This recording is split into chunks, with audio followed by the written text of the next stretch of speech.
So hello my dear friends, स्वागत है हमारे एक और न्यू वीडियो के साथ जिसमें हम लोग डन दे दन सीजन 2 एपिसोड नंबर 1 कवर करने वाले हैं। अगर आपने इस एनीमे का प्रीवियस एपिसोड नहीं देखा है तो उसे भी चैनल पे चेकआउट करना ना भूलें। प्रीवियस एपिसोड यानी कि एपिसोड नंबर 12 जो इससे पहले आया था, तो उसको चेकआउट कर लेना, तब आगे की स्टोरी आपको समझ में आएगी। तो एपिसोड के स्टार्ट में मोमो हॉट स्प्रिंग में नहा रही होती है, तभी कुछ लोग उसके पास आने लगते हैं। मोमो घबरा जाती है। उनमें से एक आदमी आता है और उसका हाथ पकड़ लेता है।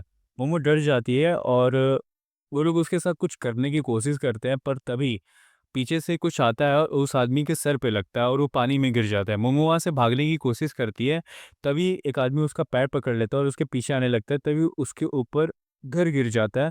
मोमो उसमें बच जाती है। तभी वहाँ पे हम लोग ग्रैनी को देखते हैं। ग्रैनी वहाँ कहती है कि तुम बहुत लकी हो कि तुम बच गई, और मोमो उसको देख के कहती है कि तुम यहाँ पे क्या कर रही हो। तभी वो ग्रैनी बताती है कि मतलब जब वो लोग यहाँ पे आ रहे थे तो उन लोग का उसने प्लान सुन लिया था और उनके पीछे पीछे बैकपैक में आ गई थी। घर गिरने के बाद तभी वहाँ पे वहाँ के वर्कर्स आ जाते हैं और उन चूतियों को देख लेते हैं कि साले ये हमेशा परेशानी ही खड़ी करते रहते हैं, और वो लोग वहाँ से भाग जाते हैं। मोमो और ग्रैनी वहाँ से जाने लगता है। मोमो ग्रैनी से कहती है कि यार थैंक यू मुझे बचाने के लिए, अगर तुम नहीं होती तो वो लोग मेरे साथ पता नहीं क्या करते। और ग्रैनी कहती है कि कोई बात नहीं, मैंने थोड़े तुम्हें बचाया, वो तो घर गिर गया इसलिए तुम बच गई। एक्चुअली मैं आपको ग्रैनी के बारे में कुछ बताना चाहूँगा। ग्रैनी पता है बुरी नहीं है, ग्रैनी अच्छी है। वो स्पिरिट्स को पता है हेल्प करती थी ताकि वो आफ्टर लाइफ में जा पाए। तो ग्रैनी कभी बुरी नहीं थी, वो बस भटकी हुई स्पिरिट्स को हेल्प करती थी। जो लड़कियों के साथ गलत होता था उनकी स्पिरिट्स को पास करने में वो हेल्प करती थी। तो ग्रैनी कभी बुरी नहीं थी। मोमो ग्रैनी से पूछती है कि उस घर में तुमको कुछ समझ में आया? मेरे को तो कुछ नहीं लग रहा है कि उस घर में कुछ है। ग्रैनी बताती है वो घर में बहुत चीजें हैं और वो घर सही नहीं है। तभी हमें नेक्स्ट सीन में दिखाया जाता है ओकोरुन और जीजी को, जो वॉल तोड़ने के बाद बहुत घबरा रहे होते हैं। वो सोचते हैं कि क्या करें क्या ना करें, इसको कवर कर दें। और ओकुरुन बोलता है कि मोमो को आने दो, तब हम लोग डिसाइड करते हैं कि क्या करना है। तभी बेल रिंग होता है। ओकुरुन को लगता है कि मोमो आगे, वो भागे भागे जाता है, दरवाजा खोलता है तो देखता है कि वहाँ पे बहुत क्रीपी लेडीज बाहर खड़ी हैं। वो क्रीपी लेडीज जीजी के रूम में आके स्नैक्स खाने लगती हैं और जीजी से कहती हैं कि कुछ दिनों पहले तुम कहाँ गए थे, तुमने तो परमिशन भी नहीं लिया था। हम लोग तुम्हें इस अपार्टमेंट में फ्री में रहने देते, तुमसे रेंट नहीं लेते, तो तुमको कहीं जाने से पहले परमिशन लेना पड़ेगा हम लोगों से। वो कहते हैं कहीं तुम किसी मीडियम को बुलाने के लिए तो नहीं गए थे, क्योंकि पिछली बार भी तुमने ट्राई किया था मीडियम को बुलाने का। कहीं तुम हमारे प्रॉपर्टी की वैल्यू डाउन तो नहीं करना चाहते हो? जीजी कहता है कि नहीं, मैं किसी मीडियम को बुलाने के लिए नहीं गया था, मैं अपने दोस्त ओगुरुन को लेने के लिए गया था। वो लेडी उसको इनडायरेक्टली गन पॉइंट करके धमकाती है, तो जीजी कहता है कि आप ऐसे किसी के ऊपर गन पॉइंट करेंगे, कोई पुलिस वाला देख लेगा तो आपके लिए सही नहीं होगा। तभी वहाँ पे एक पुलिस वाला एंटर करता है और उसके पीछे से वो क्रीपी लोग जो मोमो को बाथ टब में परेशान कर रहे थे, सॉरी बाथ टब नहीं, हॉट स्प्रिंग में परेशान कर रहे थे, तो वो लोग भी वहाँ पर आ जाते हैं। जीजी वीजी देख के उसको बहुत शौक हो जाता है। वो क्रीपी आदमी जीजी के पास आता है, जीजी के ऊपर कंधे के ऊपर हाथ रख के कहता है कि जीजी ये बताओ कि तुम कहाँ गए थे। वो कहता है कि दोस्त के पास गया था मैं। वो कहता है आदमी की तुम में झूठ बोलने की जरूरत नहीं है, तुमको पता है ना मेरे को झूठ से कितना नफरत है। अब ये बताओ कि ये लड़का कौन है। तो जीजी बोलते हैं कि ये मेरा दोस्त है। तो वो आदमी उससे पूछता है ओकुरुन से कि ये बताओ अगर तुम जीजी के दोस्त हो तो जीजी का फेवरेट सॉकर टीम कौन सा है। ओकुरुन ये सुन के बहुत शॉक हो जाता है, क्योंकि उसके पता नहीं है कि उसका फेवरेट टीम कौन सा है। वो उसका एक्चुअली में अभी नया नया दोस्त बना है, तो उसको पता थोड़ा है। वो आदमी कहता है कि तुम इसके बहुत पुराने दोस्त हो या नए नए दोस्त बने हो, क्योंकि अगर तुम पुराने हो गए तो तुम्हें तो पता होगा, अगर नए बने हो तो तुम्हें बिना जाने ये इस घर में लेकर आ कैसे गया है। पोकरुन घबराते हुए उससे कहता है कि इसका फेवरेट सॉकर टीम है सेंट जर्मेन। आई थिंक वो सही बोलता है, क्योंकि वो वॉल पे पोस्टर देख लेता है, तो यहाँ पे तो वो बच जाते हैं। एक क्रीपी लेडी उससे पूछती है कि ये बताओ तुम्हारे साथ जो लड़की आई थी वो कहाँ है, वो कब आएगी। तो जीजी यहाँ पे बहुत चूक जाता है और कह देता है कि मेरे साथ कोई लड़की नहीं थी। और यहाँ वो पकड़ा जाता है। वो कहती है कि तुम्हारा झूठ पकड़ा गया है, अब तुम्हारी पिटाई होगी। दूसरे साइड हम मोमो को देखते हैं, जो कि एक श्राइन में जाती है पता करने की इस लेजेंड जो भी लाइक इस विलेज में जो भी कुछ हो रहा है वो कि क्यों हो रहा है, और वो कुछ बातचीत करते हैं।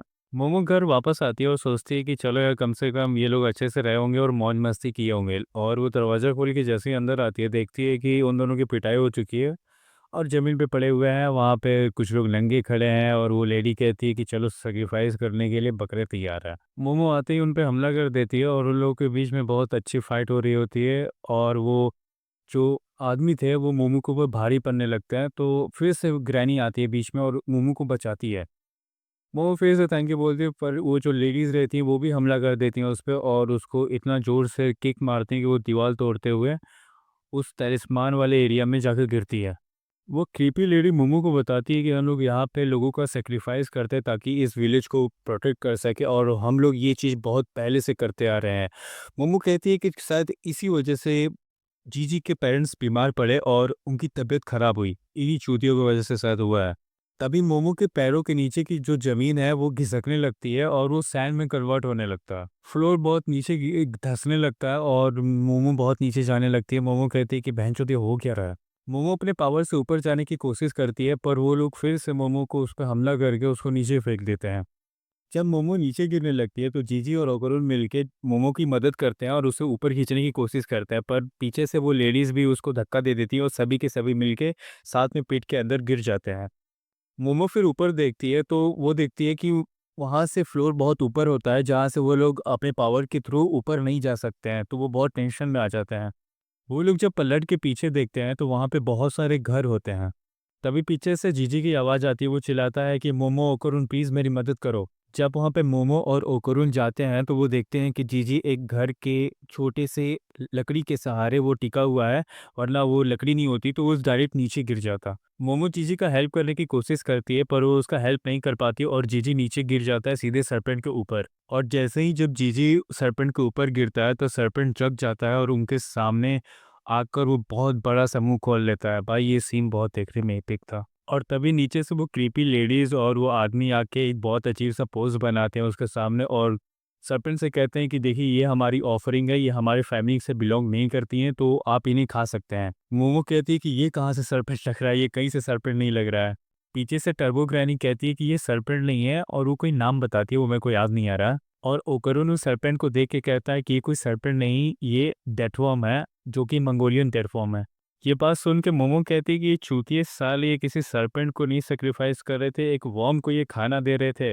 वो वियर्ड लोग उसके सामने बहुत अजीब सा डांस परफॉर्म करने लगते हैं, तो मोमो कहती है कि ये कोई सरपेंट नहीं है, तुम चूतिए एक वर्म को खाना खिला रहे थे। और तभी उसी वक्त वो वर्म पे हमला कर देता है, वो सारे लोगों को खा जाता है, वो जो लेडीज़, क्रीपी लेडीज़ और वो जो आदमी थे उन सबको खा जाता है। ये देख के जीजी, मोमो और ओकुरुन बहुत ज़्यादा डर जाते हैं और घबरा जाते हैं कि भाई अब क्या करें यार। फिर उसके बाद वो लोग एक घर देखते हैं, कहते हैं कि इस घर में जाके हम लोग छुप जाते हैं, और वो लोग जैसे ही उस घर में एंटर करते हैं तो ओकुरुन और मोमो को सर में बहुत ज़्यादा दर्द होने लगता है क्योंकि वो डेथ वर्म बहुत अजीब आवाज़ें निकाल रहा था। लेकिन जीजी को कोई फ़र्क नहीं पड़ता क्योंकि उसको वो आवाज़ सुनाई ही नहीं दे रही थी, और ओकुरुन अपने टर्बो ग्रैनी वाली फॉर्म में ट्रांसफ़र होने लगता है और जीजी के पास जाके बहुत अजीब-सा शक्ल बनाने लगता है। तो इसी के साथ ये एपिसोड खत्म हो जाता है और हमारा एक्सप्लेनेशन भी। तो प्लीज़ कमेंट सेक्शन में बताइएगा कि आपको ये वीडियो कैसा लगा। प्लीज़ चैनल को सब्सक्राइब भी कर दीजिएगा। मिलते हैं आपसे एक और नई वीडियो के साथ, तब तक के लिए बाय बाय।